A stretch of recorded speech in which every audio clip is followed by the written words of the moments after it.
The last stop, the city was quiet at this hour, with only a few distant cars humming through the rain-slicked streets. Jacob pulled his coat tighter around himself as he stepped onto the empty sidewalk, the cold biting at his skin. He had just finished a long shift at work and missed the last train home.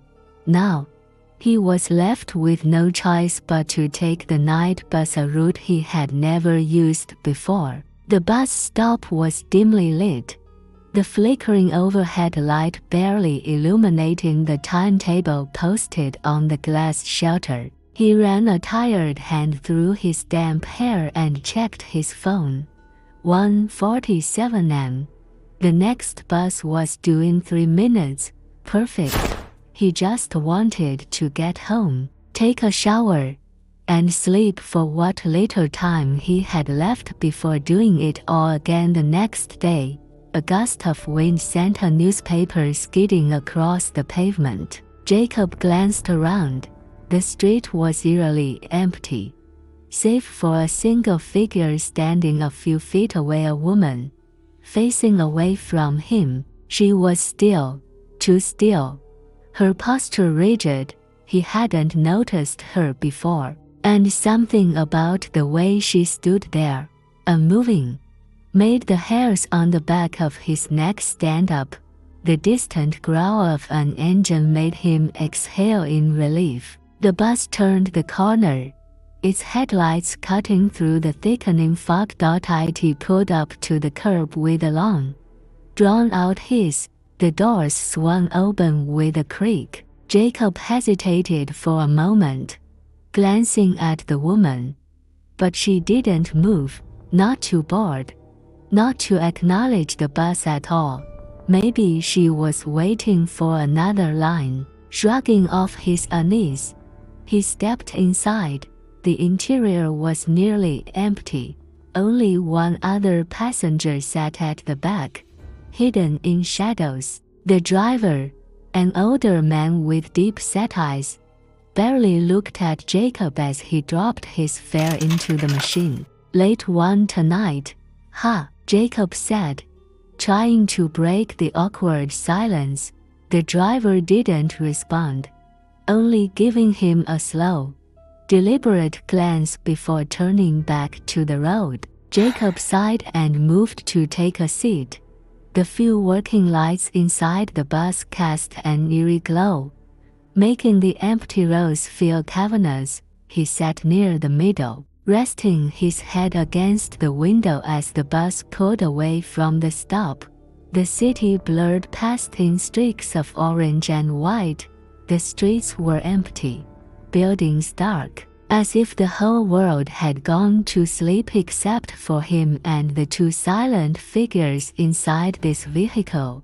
His phone buzzed, a message from his roommate. "Mark, dude, you home yet?" Jacob typed back quickly. "Nah, taking the night bus, should be there soon." A moment passed. Then another message appeared. "Which bus?" Jacob frowned. Why did it matter? "Night Route 23. The response came almost immediately. "Jacob, that line was shut down last year." A slow chill crawled up his spine. He reread the message, his fingers hovering over the screen. That didn't make sense. He had just checked the timetable. He saw the bus number when he got on. He turned in his seat, his gaze drifting toward the front of the bus. The number 23 was still printed near the driver's seat, right where it should be. Still, an uneasy feeling gnawed at him. He lifted his phone to snap a quick picture of the bus interior, just to prove to Mark that he wasn't imagining things. But as he adjusted the camera, his breath caught in his throat.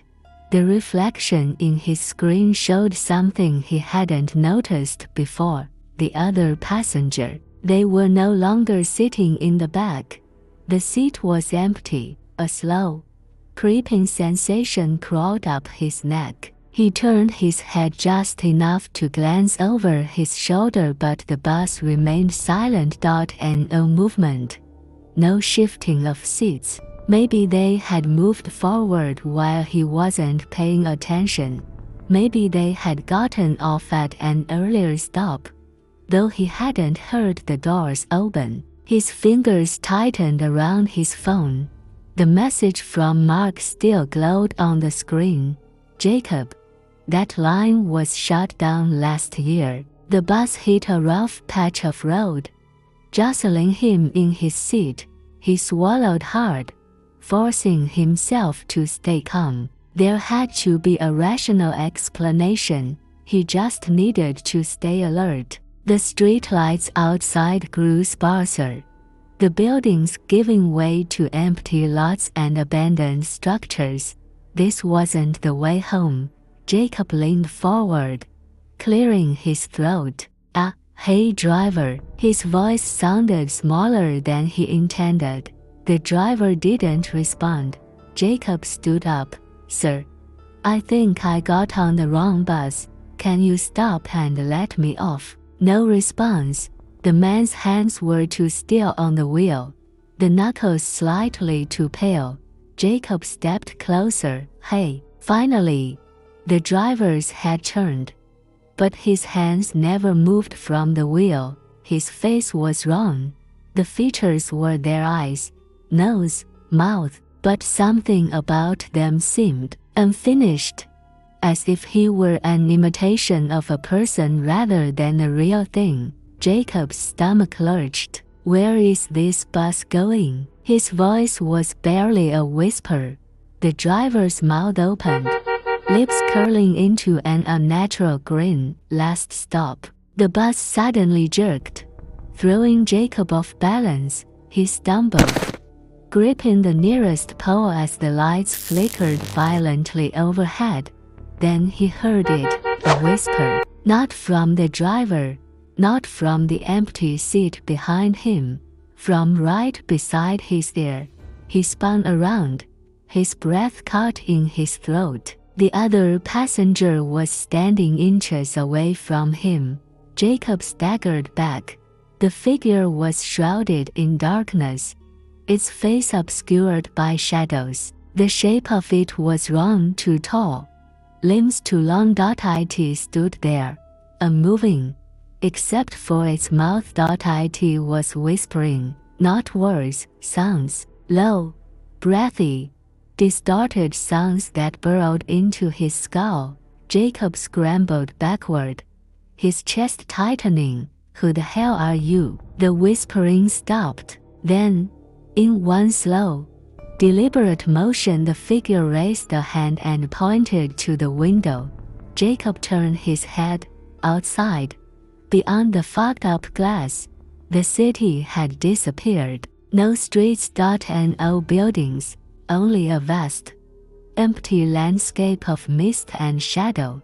The bus wasn't driving through the city anymore. It wasn't driving anywhere. A cold, sinking dread filled his chest. Let me off, he whispered. The figure didn't move.